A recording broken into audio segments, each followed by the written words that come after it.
Global news podcast from the BBC World Service with reports and analysis from across the world. The latest news 7 days a week. BBC World Service podcasts are supported by advertising. This is the Global News Podcast from the BBC World Service. Hello, I'm Oliver Conway and this edition is recorded at 13 hours GMT on Monday the 9th of July. Our main stories. 4 more boys have been rescued from a flooded cave complex in northern Thailand. The minister in charge of negotiating Britain's exit from the EU explains why he quit. One of the central issues which is problematic in this is this idea of a common rule book. And that's really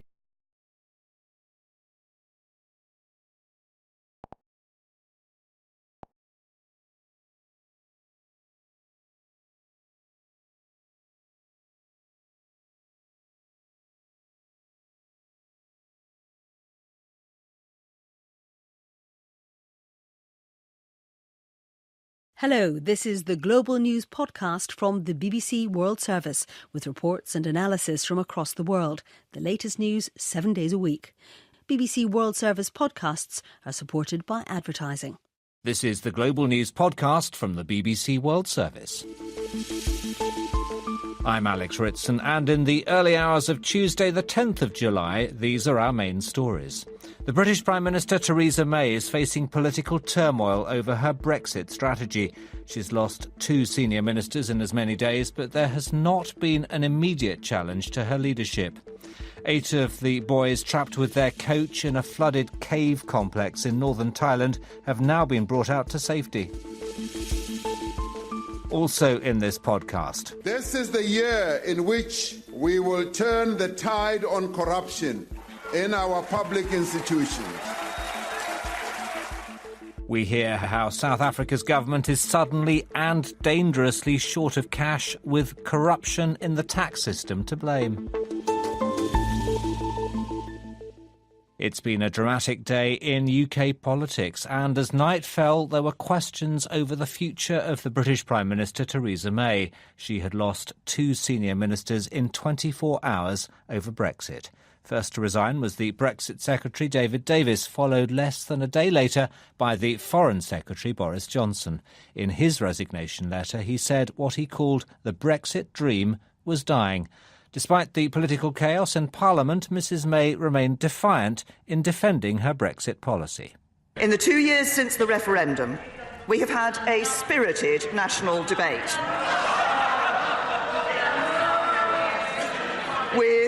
with robust views echoing around the cabinet table as they have on breakfast tables up and down the country. Over that time, I've listened to every possible idea and every possible version of Brexit. Mr. Speaker, this is the right Brexit. That view was immediately challenged by the Leader of the Opposition, Jeremy Corbyn. 2 years on from the referendum, it's only this weekend that the Cabinet managed to agree a negotiating position among itself.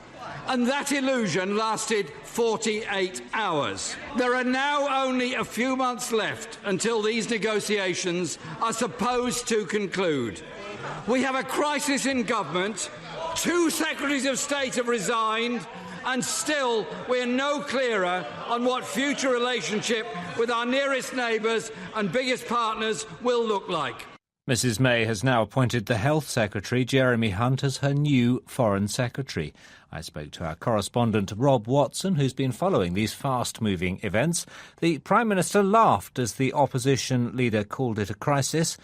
Was that just putting on a brave face? I think there's got to be an element of that. I think there's got to be an element of almost nervous energy bravado, because seen from her point of view, I mean, this really is one of the most tumultuous 24 hours in British politics. In fact, I'd widen it out further, Alex, and say that I think it's not an exaggeration to say that this is almost certainly the most profound political crisis that Britain has faced since the end of the Second World War. And I say that because And number one, because of the stakes. I mean, what could be more important than Britain's future relationship with the European Union?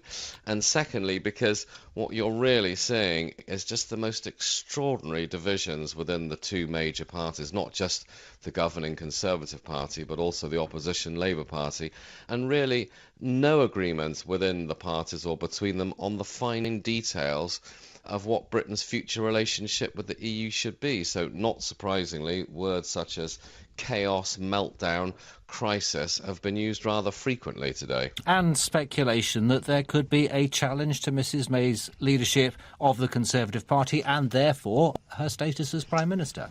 I mean, it's certainly been a pretty daunting 24 hours for her leadership. There's no doubt about that. I think what we've been reminded of are these extraordinary divisions within the governing Conservative Party over Britain's relationship with Europe. They've been there for 30 years. But what's really brought it to a head, Alex, is the fact that Mrs May herself had to come down on one side or another. Should she come down for a softer Brexit, a harder Brexit?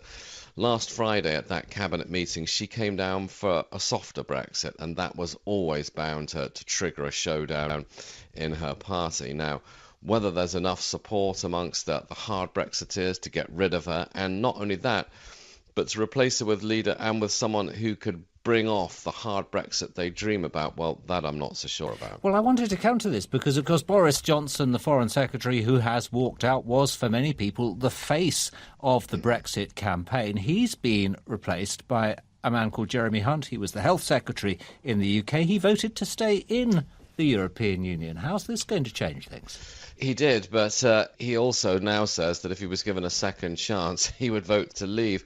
I think in many ways what's interesting about this is about a changing of the guard. I mean, there was a point where Boris Johnson was talked about a lot as a potential future leader of the Conservative Party, and now similar things are being said about Jeremy Hunt. And in many ways, what's really interesting about his appointment is that movement from being having been a Remainer to a Leaver, and I think that's because he recognises that's where the membership of the Conservative Party is moving out in the country. But if you look at it all, whoever was to inherit the leadership of the Conservative Party, whether it was Boris Johnson, Jeremy Hunt or Theresa May continues, they just have an almighty problem in front of them. And that again brings me back to this idea of the profound crisis. It is hard to see this Conservative Party agreeing on any vision of Britain's future relationship with Europe, whether the one that Theresa May outlined on Friday, or as some hard Brexiteers would like, the idea of just walking away with no deal at all. Rob Watson. James Menendez asked the Conservative MP Crispin Blunt, was Boris Johnson right to resign? I think he was. I understand his reasons. And if he can't, with sort of heart and soul, sell the agreement that he and his cabinet colleagues have come to, then he was right to resign, as indeed was David Davis, who, as he pointed out, he's going to have to negotiate this, or at least be supposed to be negotiating it, and that's obviously part of the problem about how restricted his role has been by Theresa May in the conduct of the negotiations. So I'm not surprised that at either resignation. Was it an act of principle or an act of self-interest? I think that Boris Johnson's shares as a potential future leader of the Conservative Party have been seriously damaged in his tenure as Foreign Secretary for a number of reasons. So I don't think it makes much difference one way or the other as far as he's concerned.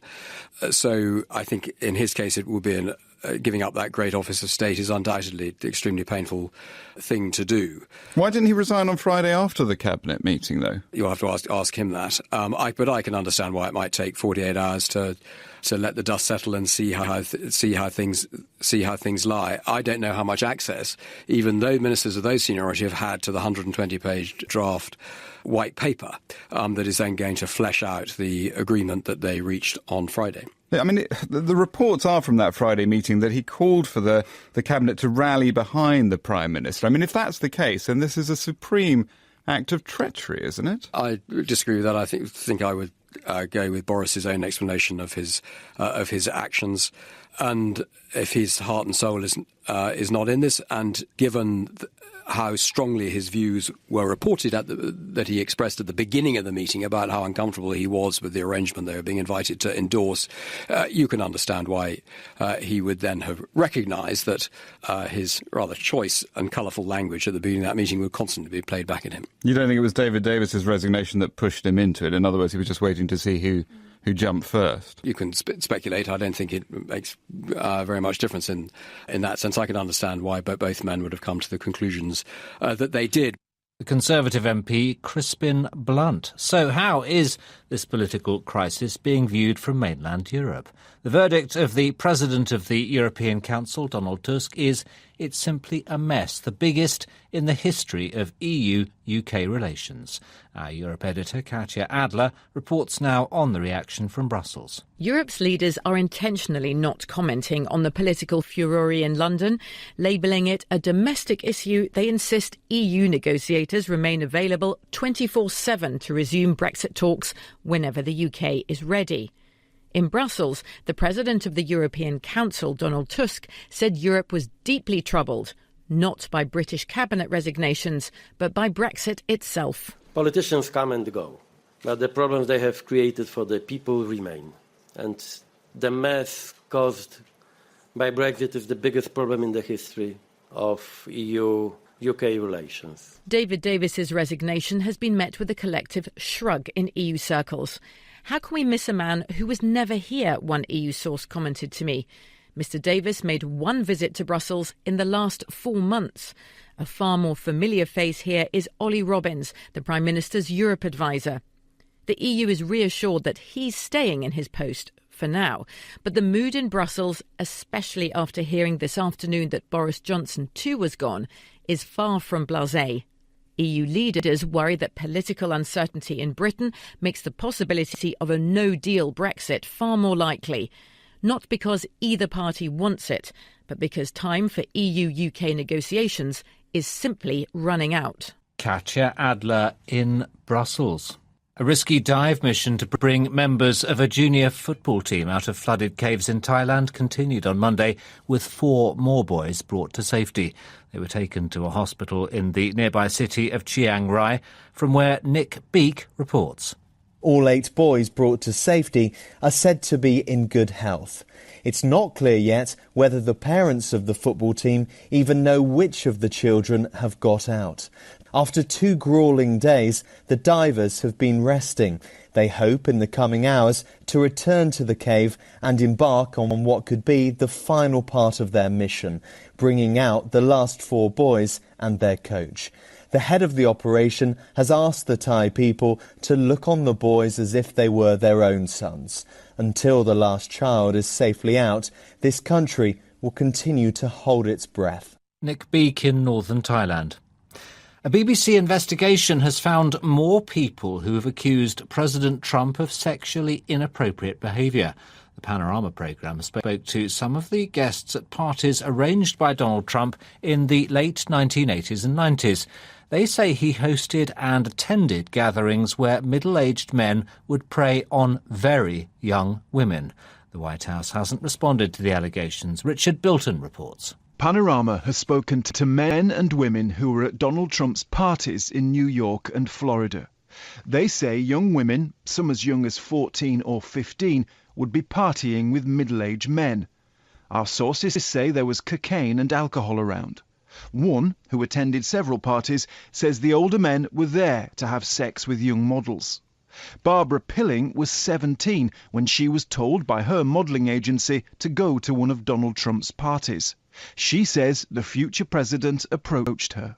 He said, "How old are you?" And I said, 17. He goes, "Oh, great. So you're not too old, not too young. That's just great." It was just disgusting. I felt like I was in the presence of a shark we're getting ready to roll his eyes back in his head and bite me. You know, that's how I felt. It was just like, get the hell out of here. Panorama saw no evidence that Donald Trump had sex with underage girls. More than 20 women in the States have already accused him of inappropriate behaviour. He has denied all the allegations and accused the women of lying. That report by Richard Bilton. The Japanese car giant Nissan has promised to take action after admitting that emissions data was deliberately falsified at most of its factories in Japan. The firm said it was unclear whether any of the affected cars had been exported. As our business correspondent Jonty Bloom reports, the revelation will be highly embarrassing for the company, which was trying to recover trust after another scandal last year.